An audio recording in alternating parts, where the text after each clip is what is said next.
price stability goals. Thank you. I look forward to our discussion. Great. Thank you. Chris Rugaber at Associated Press. As you know, Fed Governor Stephen Miron has kept his position at the White House, even as he's joined the Fed board. This is the first time, I believe, the Fed's board has had someone with executive branch ties in decades. Does this compromise the Fed's independence from day-to-day politics? And relatedly, how can you maintain the public's perception the Fed is politically independent with this dynamic? Thank you. So we did welcome a new committee member today, as we always do, and the committee remains united in pursuing our dual mandate goals. We're strongly committed to maintaining our independence, and beyond that, I really don't have anything to share. Okay, and then just as a quick follow-up, I'm sorry, can you and other Fed officials have spoken extensively about the impact of tariffs on inflation, although perhaps with many companies appearing to eat the tariffs, tariffs may be impacting the labor market and other parts of the economy instead. Do you see that as a possible outcome here, that tariffs are the reason we're seeing some slowing, particularly in the labor market, rather than in inflation? Thank you. You know, it's certainly possible. You know, we're beginning to see, we have begun to see goods prices showing through into higher inflation, and actually the increase in goods prices accounts for most of the increase in inflation, or perhaps all of the increase in inflation over the course of this year. Those are not very large effects at this point, and we do expect them to continue to build over the course of the rest of the year and into next year. And you know, it's also possible that there may be effects on employment, but that I would say if you're looking at why employment is doing what it's doing, that's much more about the change in immigration. So the supply of workers has obviously come way down. There's very little growth, if any, in the supply of workers. And at the same time, demand for workers has also come down quite sharply, and to the point where we see what I've called a curious balance. It's, you know, typically when we say things are in balance, that sounds good, but in this case, the balance is because both supply and demand have come down quite sharply. Now demand coming down a little more sharply because we now see the unemployment rate edging up.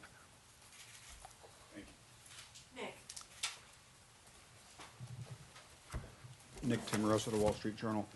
Chair Powell, do economic conditions and the balance of risks no longer warrant a restrictive policy setting? So I don't think we can say that. What we can say is this, that over the course of this year, we've kept our policy at a restrictive level, and people have different views, but a clearly restrictive level, I would say. So, and we were able to do that over the course of this year because the labor market was in very solid condition with strong job creation and all those things.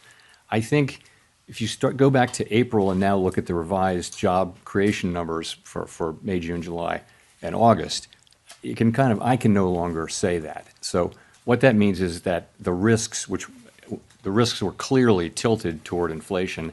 I would say they're moving toward equality. Maybe they're not quite out of equality. We don't need to know that. But we do know that they've moved meaningfully toward greater equality, the risks between the two goals, and that suggests that we should be moving in the direction of neutral, and that's what we did today. Under what circumstances would a larger than 25 basis points rate cut be warranted, and how seriously was that option entertained at your meeting this week? There wasn't widespread support at all for a 50 basis point cut today. You know, I think we've done very large rate hikes and very large rate cuts in the last 5 years, and you tend to do those at a time when you feel that policy is out of place and needs to move quickly to a new place. That's not at all what I feel certainly now. I feel like our policy has been doing the right thing so far this year. I think we were right to wait and see how tariffs and inflation and the labor market evolved.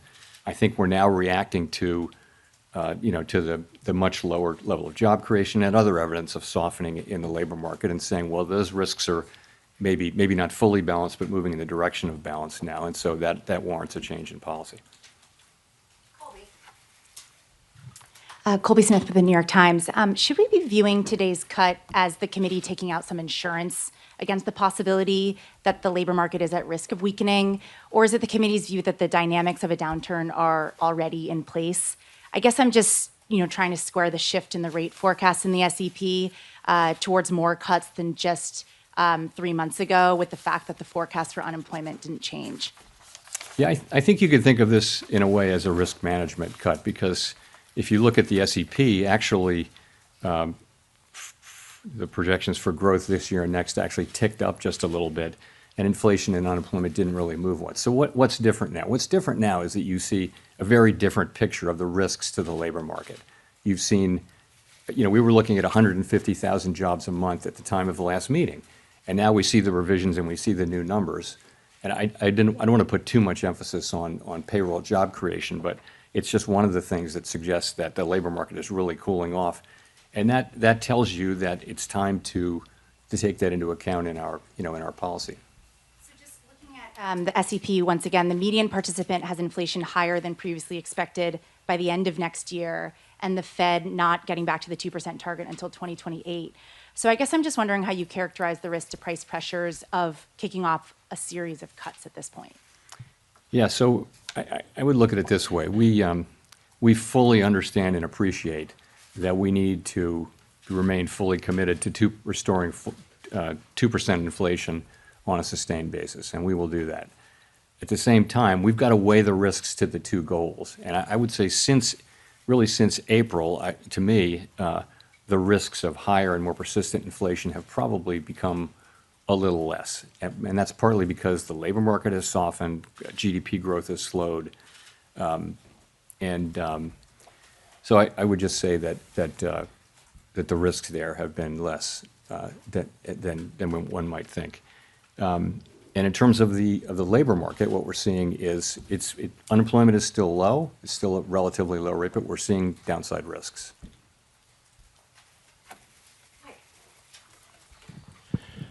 Michael McKee from Bloomberg Radio and Television. I'm a little confused by your explanation of the Fed cutting rates because of unemployment. If you think that most of what's happening in the employment area is related to immigration, which your rate cuts wouldn't address, how do you see that as more important than inflation, which has remained almost a full percentage point above your target? Well, I was saying that what's happening in the labor market has more to do with immigration than it has to do with tariffs. That was the question I was answering. So I wouldn't say that all of what's happening in the labor market is due to tariffs. I mean, you clearly have a slowing in it due to immigration. You clearly have a slowing in demand, which is now perhaps more than that in supply, and we know that because the unemployment rate has ticked up. So, that's what I meant by that. If I could follow up. Every year since 2015, the SEP has forecast that you would hit your target 2 years later. And this year, this SEP says you're going to hit your target 2 years later. 2% does not seem to be in sight. Does that suggest that the 2% target is not really achievable? And does this present any credibility problems for you in telling people that that's what you're going to do if you can never reach it? Well, I mean, you're right. It does say we're going to get to 2% inflation in 2028, at the end of 28. But that's literally how you put the projections together. You're writing down a rate path, which is designed to create, over the course of the SEP, time frame, 2% inflation and maximum employment too. So that's all that is. No one really knows where the economy will be in 3 years. But the nature of the exercise is to write down policy that you believe would return to the 2% goal over at least by the end of the exercise. Thanks so much, Elizabeth Schulze with ABC News. The latest inflation report shows that prices are still going up across key categories for many households, including groceries.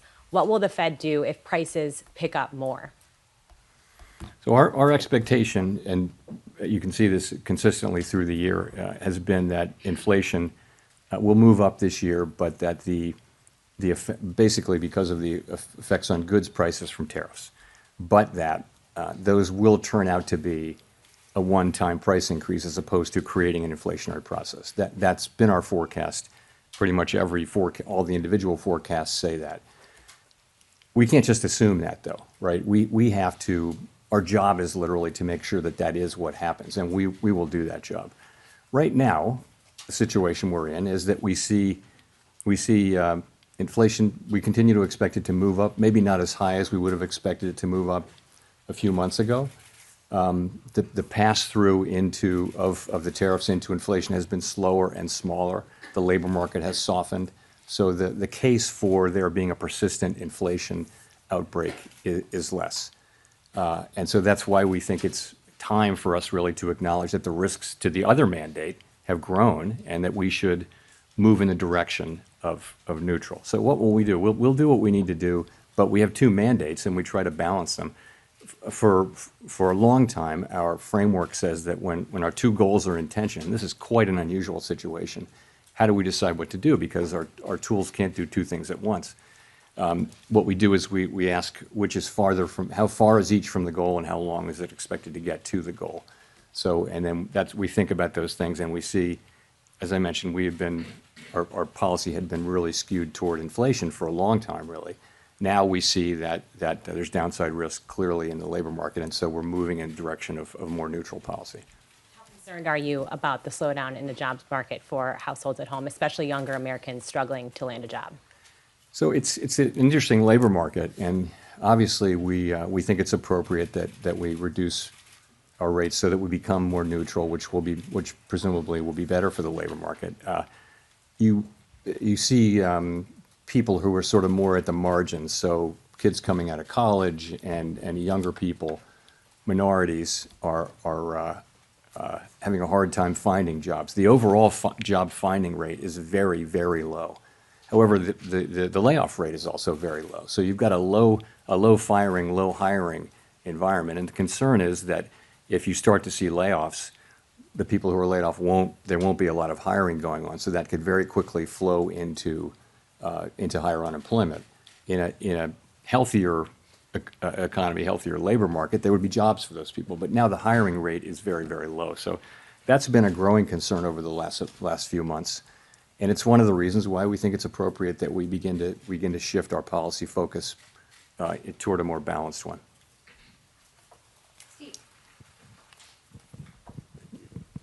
Steve Leisman, CNBC. Mr. Chair, in the past, during rate cuts, you used the word recalibration. And I wonder if you pointedly did not use it this time.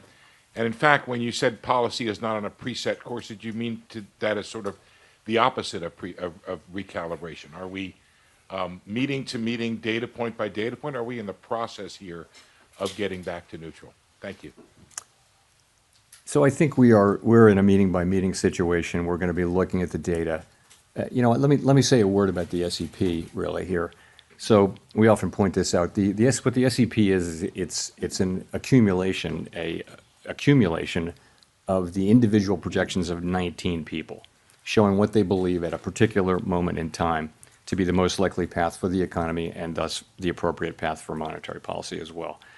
And as you know, we don't debate or try to agree on what that is. We just write them down and accumulate them. We do sometimes discuss them. And so we always say we're not on a preset path, and we really mean that.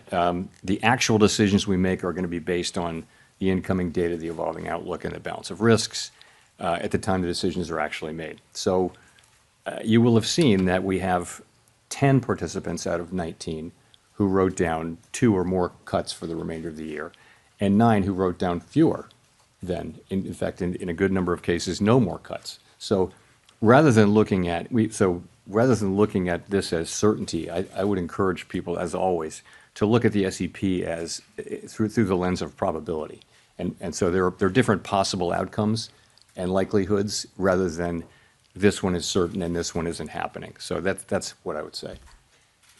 Thank you for getting to my follow-up question, which was, is the dispersion in the outlook a sign of uncertainty of policy in the meetings to come? Thank you. You know, it is such an unusual situation. Ordinarily, when the labor market is weak, inflation is low, and when the labor market is really strong, that's when you got to be careful about inflation. So we have a situation where we have two-sided risk, and that means there's no risk-free path. And so it's quite a difficult situation for policymakers, and it's not at all surprising to me that you have a range of views. It's not so much about having different views for the path of the economy, but it's partly that, but it's also partly about what's the right thing to do in light of of the tension between the two goals? How do you weight them? How worried are you about one versus the other? So it's natural. I think it would actually be surprising if you didn't have a pretty wide range of views based, in this kind of highly unusual situation, and we do. So, but we get together, we discuss, we have a great discussion, and then we decide what to do and we act. But you're right that it's a wide dispersion of views, and I think that's understandable and natural in the current situation.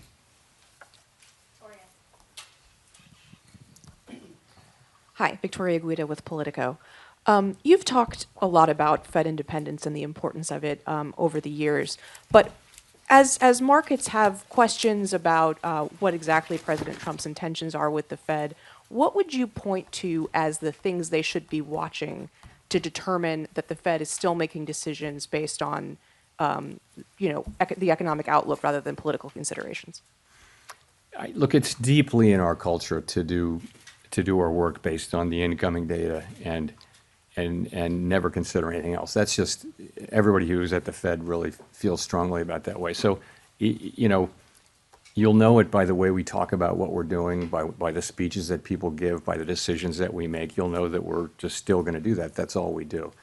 And we don't frame these questions at all or see them in terms of political outcomes. I think when you get to another part of Washington, everything is seen through the lens of, does it help or hurt this political party, this politician? That's the framework. And I think people find it hard to believe that is not at all the way we think about things at the Fed. We're taking a longer perspective. We're trying to, serve the American people as best we can. So I think you would be able to tell. I don't believe we'll ever get to that place. I would say we're doing our work exactly as we always have now. And people they're making their arguments, and we're having really a great discussion around these challenging issues. So, Do you see the court case around Lisa Cook as being related to questions of Fed independence? I see it as a court case that it would be inappropriate for me to comment on. Thanks, Mr. Chairman. Edward Lawrence from Fox Business. So we saw the preliminary benchmark revisions down 911,000. The revisions for June were the first negative revisions we've seen since December of 2020. How can the Fed base important decisions on rate and what to do with the interest rates on data that seems to be, as you've called it in the past, noisy? So on the QCEW, the revision that we saw was almost exactly what we expected. It was amazing how close the expectation was. So, and the reason for that is, for the last bunch of quarters, there's been almost a predictable overcount, and I think the Bureau of Labor Statistics really does understand this, and they're working hard to fix it. It's got to do, of course, it has something to do with low response rates, but it's also got to do with what's called the birth-death model, because a good amount of job creation happens around new companies, and how many go out of business, how many are founded, and it's just really hard. You can't survey for that. You've got to have a model that predicts that, and it's quite difficult to do, especially when the economy is undergoing big changes. So, and they've been working on that and are making progress on it. But the data we get is still good enough for us to do our work. To the extent we have issues around data right now, it's about low response rates. That's happened all over really. Response rates are just lower to surveys now, both in and out of the government. And it's no great secret. We want higher response rates, and we need those to have, less volatile data. And the way to get that is to make sure that the agencies that collect the data have sufficient resources to drive higher response rates. It's not a complicated problem, but that's what it takes. It's not a mystery. That's what it takes. The other thing I'll say, Edward, is in the case of the job creation, the response rate is quite low for the first month, or lower for the first month. By the time you get to the second or third month, you're still collecting responses for that last month, for that prior month, and you get to the place where the data are much more reliable by the second and certainly the third month. So it's not that we don't get the data, it's just that we get it a little later. But if for the benchmarks, if that holds, it's 51% of the jobs that we thought were there weren't really there. Shows a weaker job market coming into this year. If you had had that information, would it have changed your mind related to where the interest rates should be? Should there have been a cut earlier? You know, we have to live life looking through the windshield rather than the rearview mirror, as you know. And all I can tell you is we see where we are now, and we take appropriate action, and we took that appropriate action today. Thanks. Howard Schneider with Reuters. So, as you mentioned a minute ago, some margins of the job market would suggest that the slide's already happening. A black unemployment rate in August was above 7%, declining work week, difficulty among college graduates finding work, rising youth unemployment. Why do you think a quarter percentage point now is going to arrest that? Well, I didn't say that I thought a quarter point would make a huge difference to the economy, but you've got to look at the whole path of rates, right? And the market's has already been baking in expectations. I mean, our market works through expectations, right? So I think our policy path really does matter. And I think it's important that we use our tools to support the labor market when we do see signs like that. I did mention that, you see minority unemployment going up, you see younger people who are more vulnerable economically, more susceptible to economic cycles. That's one of the reasons, in addition to just overall lower payroll job creation, that shows you that at the margin, the labor market is weakening. I would also point to labor force participation. Some part of the significant decline in labor force participation over the last year has probably been cyclical in nature rather than just the usual aging process. So we put all those together, and we see that the labor market is softening, and we don't need it to soften anymore, don't want it to. So we use our tools, and it starts with a 25 basis point rate cut, but the market's also pricing in a rate path. I'm not blessing what the market's doing at all. I'm just saying it's not just one action. As a follow-up to that, the growth mix right now seems very concentrated in investment and on the consumer spending side in the higher income groups. Do you feel that that's an unsustainable mix for the economy moving forward? I wouldn't say that. I mean, you're right. Those are two. We're getting unusually large amounts of economic activity through the AI build out and corporate investment. I don't know how long that will go on. No one does. In terms of spending, you saw that the consumer spending numbers were well above expectations, and that may well be skewed toward higher earning consumers. There's a lot of anecdotal evidence to suggest that. Nonetheless, it's spending. So, I mean, I think the economy is moving along. Economic growth is going to be 1.5% or better this year, maybe a little better. Forecasts have been coming up, as you can see. So, labor market unemployment is low, but downside risks, but it's still a low unemployment rate. So, that's how we see it.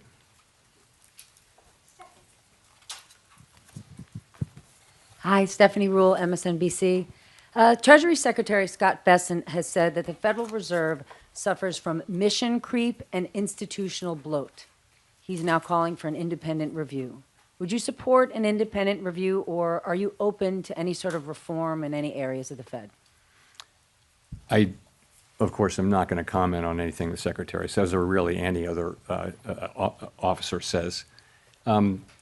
So in terms of reform at the Fed, we just went through a lengthy and I think very successful process of updating our monetary policy framework.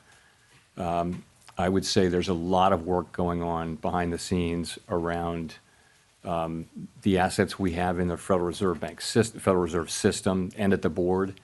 Are they the right size? We're actually going through a 10% headcount reduction through the whole Fed, including the board and all the reserve banks. The employment at the Fed at the end of that will be basically at the same level it was more than 10 years ago. So we will have had zero job growth for more than a decade when we're finished with that, and I think we'll probably do more than that. So I think we're certainly open to constructive criticism and ways to do our jobs better. But not an independent review? We're certainly open to to always trying to do better.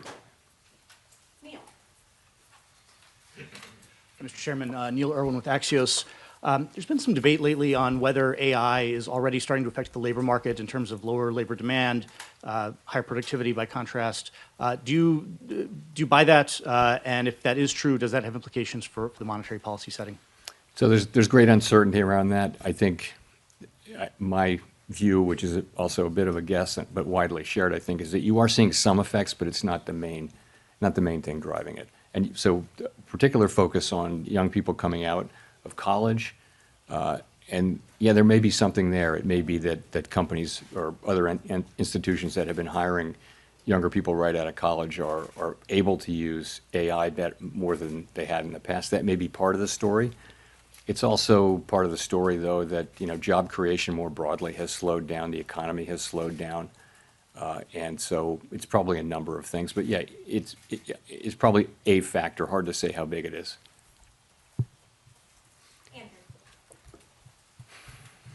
Thanks, Mr. Chairman. What evidence do you see of tariffs showing up in inflation? Well, if you can take goods, just sort of the broad goods category, and last year, goods inflation was negative. If you go back 25 years, that was the typical thing, was that goods inflation was, goods prices generally went down, even adjusting for quality. So that was not the case during the pandemic, of course. Goods inflation went very high, but we had essentially returned to zero or slightly negative inflation.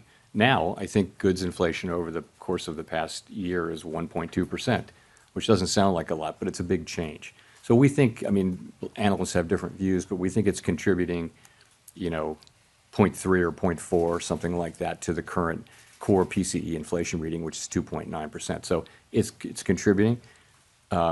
What seems to be happening is that, the tariffs are mostly not being paid by exporters, mostly being paid by really the companies that sit between the exporter and the consumer.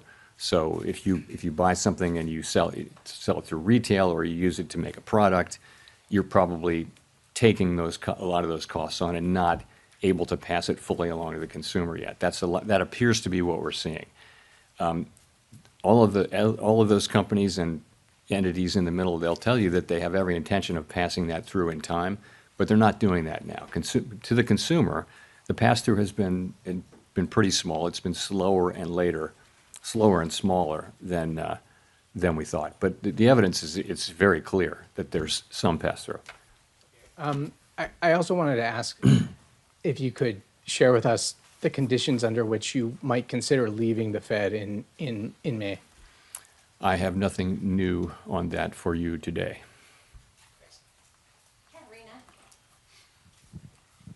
Hi, Katerina Saraiva with Bloomberg News. I just wanted to follow up on one of your answers just a couple minutes ago. We've often heard you talk about how you and your colleagues, do not think about politics. This does not enter the room. But one of your new colleagues does come from this world, right, where everything is seen through this framework of politics and of what party is being helped, and that person is still employed by the White House. How can markets and the public interpret, some of his speeches, for example, and then some of, the forecasts that we see today? I mean, the median for this year was moved because of the introduction of his forecast. I'm talking about the number of rate cuts seen this year.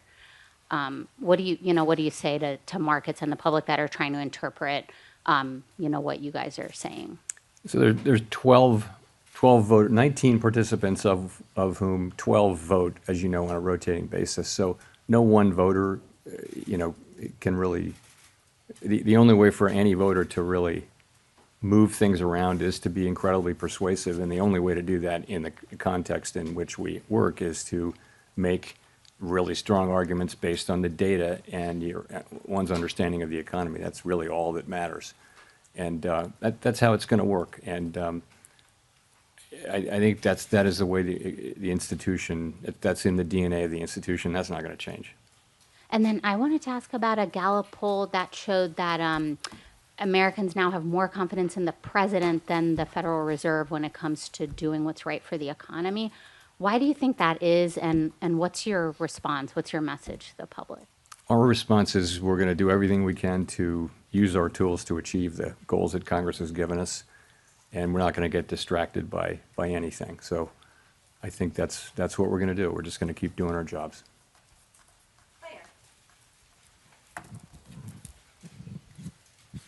Claire Jones, Financial Times. Given the range of views expressed prior to the meeting, I think there was a lot less dissent today than a lot of people expected.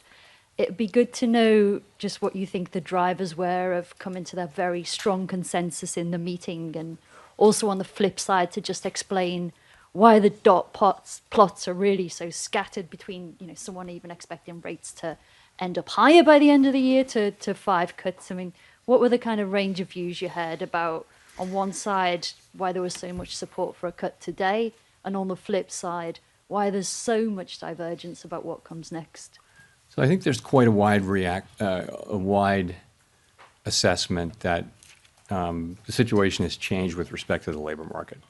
Whereas we could still say, and did say in July, at the time of the July meeting, that the labor market was in solid condition, and we could point to 150,000 jobs per month and many other things. I think that the new data that we've had, and it's not just payrolls, it's other things as well, suggests that there really is meaningful downside risk. I said there was downside risk then, but I think that downside risk is now a reality, and there's clearly more downside risk. So I think that's broadly accepted. And so that meant different things for different people. Some wrote down, almost everyone wrote down, supported this cut, and some supported more cuts and some didn't, as you will see from the dot plot. So that's just the way it is. I mean, people have, you have people who take this work very seriously, think about it all the time, do their work, discuss it with our colleagues. We endlessly discuss this between ourselves, and then we have a meeting where we put it all out on the table, and this is what you get. And you're right, there's a range of views in the dots, and I think that's, like I said, very unsurprising given the quite unusual, historically unusual nature of the challenges that we face. But let's remember, though, the unemployment rate's 4.3%. The economy's growing at 1.5%. So it's not a bad economy or anything like that. We've seen much more challenging economic times. But from a policy standpoint, the standpoint of what we're trying to accomplish, it's challenging to know what to do. There are, as I mentioned earlier, there are no risk-free paths now.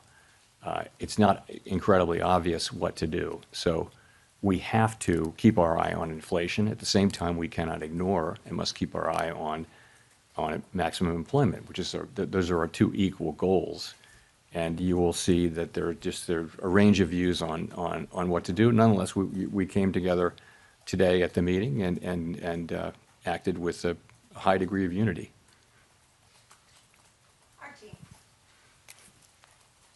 Thank you. Archie Hall from The Economist. You mentioned earlier that job creation was running below your guess at its break-even rate. I'd be curious to hear a bit more about that and where you think the break-even rate is. So there are many different ways to calculate it, and none of them is perfect. But it's clearly come way down. You could say it's somewhere between 0 and 50,000, and you'd be right or wrong. I mean, there's just many different ways to do it. So wherever it was, 150,000, 200,000 a few months ago, it's come down quite significantly. And that's because a very lower amount of people are joining the labor force. The labor force really not growing much at this point. And that's a lot of where the supply of labor was coming from over the last 2 or 3 years. So we're not getting that now. We've got much lower demand. It's interesting that supply and demand have really come down together so far, except now we do have unemployment ticking up just one tick outside of the range where it's been for a year.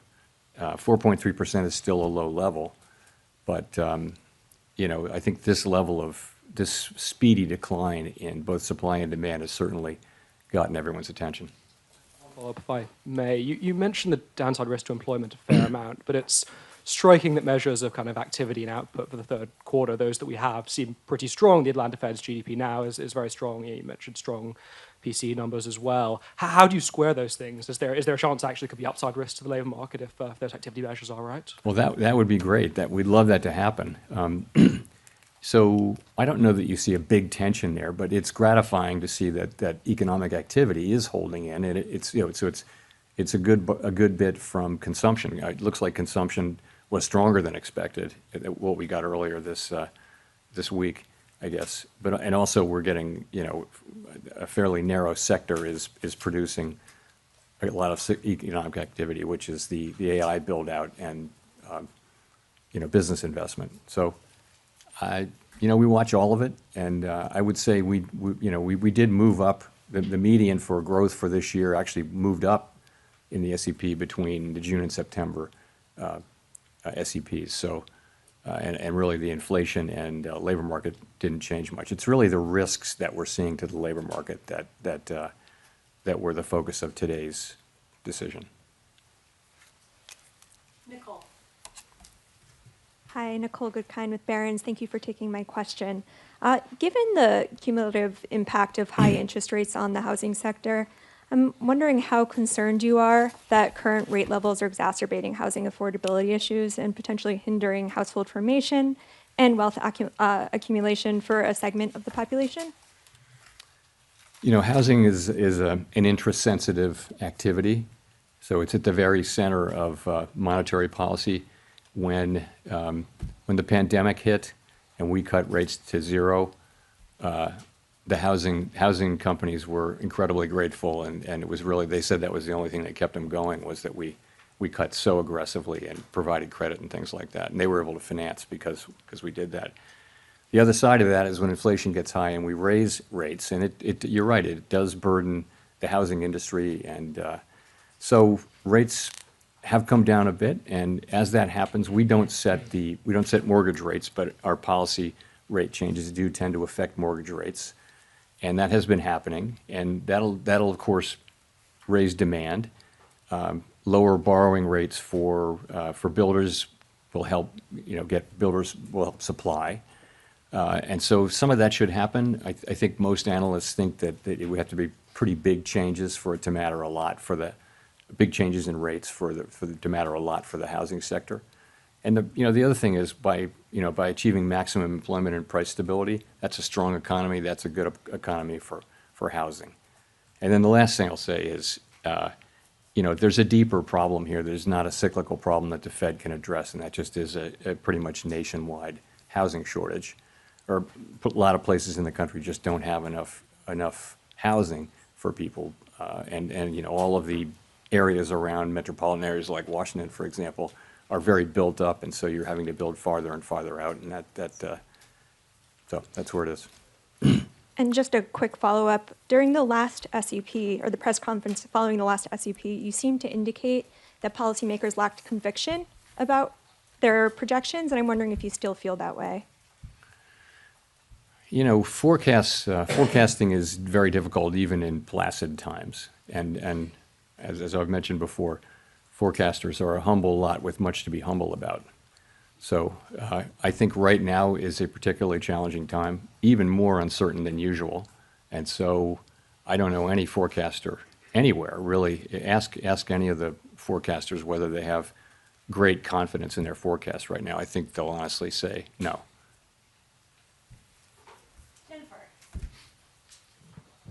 Thank you, Chair Powell. Jennifer Schonberger with Yahoo Finance.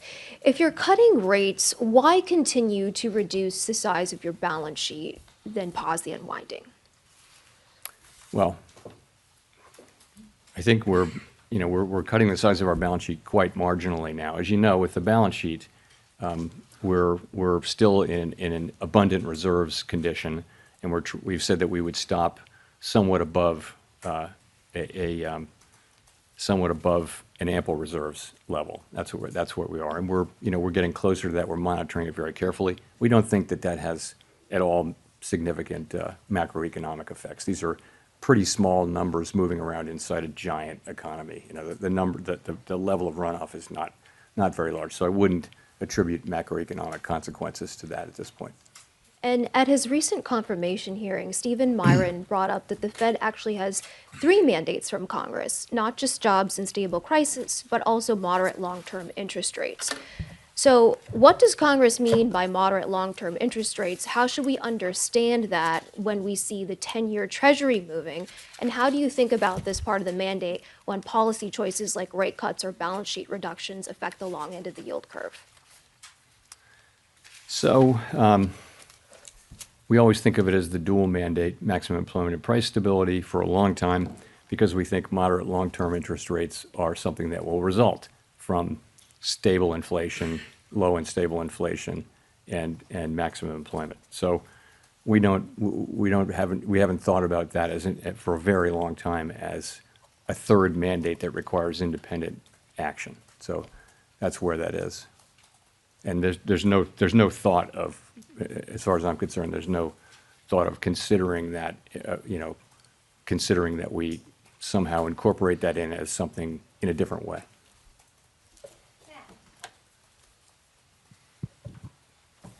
Thanks, Chair Powell. Matt Egan from CNN. We recently learned that average FICO credit scores are down this year by 2 points, the most since 2009 during the Great Recession, and delinquencies are high for car loans, personal loans, credit cards. How concerned, if at all, are you about the health of consumer finances, and do you expect today's cut will help? So, we're aware of that. I think default rates have been kind of ticking up, and we do watch that. They're not at a level, I don't believe they're at a level where overall they're terribly concerning, but it is something that we watch. Lower rates should support economic activity. I don't know that one rate cut will have a visible effect on that, but over time, a strong economy with a strong labor market is what we're aiming for, and stable prices. So that should help. Just to follow up, this rate cut is coming at a time when the stock market is at or near all-time highs, and some valuation metrics are elevated historically. Is there a risk that cutting rates could overheat financial markets, potentially fueling a bubble? We're tightly focused on our goals, right? And our goals are maximum employment and price stability. And so we take the actions that we take with an eye on those goals. Separately, and that's why we did what we did today. Separately, we monitor financial stability very, very carefully. And I would say it's a mixed picture, but households are in good shape, banks are in good shape. Overall, households are still in good shape in the aggregate. And I know that people at the lower end of the income spectrum are under pressure, obviously. But from a financial stability perspective, we monitor that picture. We don't have a view that there's a right or wrong level of asset prices for any particular financial asset, but we monitor the whole picture, really looking for structural vulnerabilities. And I would say those are not elevated right now. Jean, we'll go to you for the last question. Hi, Chair Powell. Jean Young with M&I Market News. I wanted to ask about inflation expectations. You've said the Fed can't take the stability of inflation expectations for granted. You mentioned at the short run they've gone up a little bit. I wonder if you can talk a bit about that. And then also at the long run, I'm wondering, do you see evidence that the debate over Fed independence and the growing deficit is putting pressure on inflation expectations? So as you said, shorter-term inflation expectations have tended to respond to near-term inflation. So if inflation goes up, inflation expectations will predict that it takes just a little while to get back down. Fortunately, throughout this period, longer-term inflation expectations, both break even in the markets, and almost all of the longer-term surveys, Michigan being a bit of an outlier lately, have been just rock solid in terms of running at levels that are consistent with 2% inflation over time. So we don't take that for granted. We actually assume that our actions have a real effect on that, and that we need to continually show and also discuss our commitment to 2% inflation. And so you'll hear us doing that. But as I mentioned, it's a difficult situation because we have we have risks that are both affecting the labor market and inflation. Those are our two goals, and so we have to balance those two. When they're both at risk, we have to balance them, and that's really what we're trying to do. I don't. Your latter part of your question was about independence. I don't see market participants. I don't see that that's something they're factoring in right now in terms of setting interest rates. Thanks very much.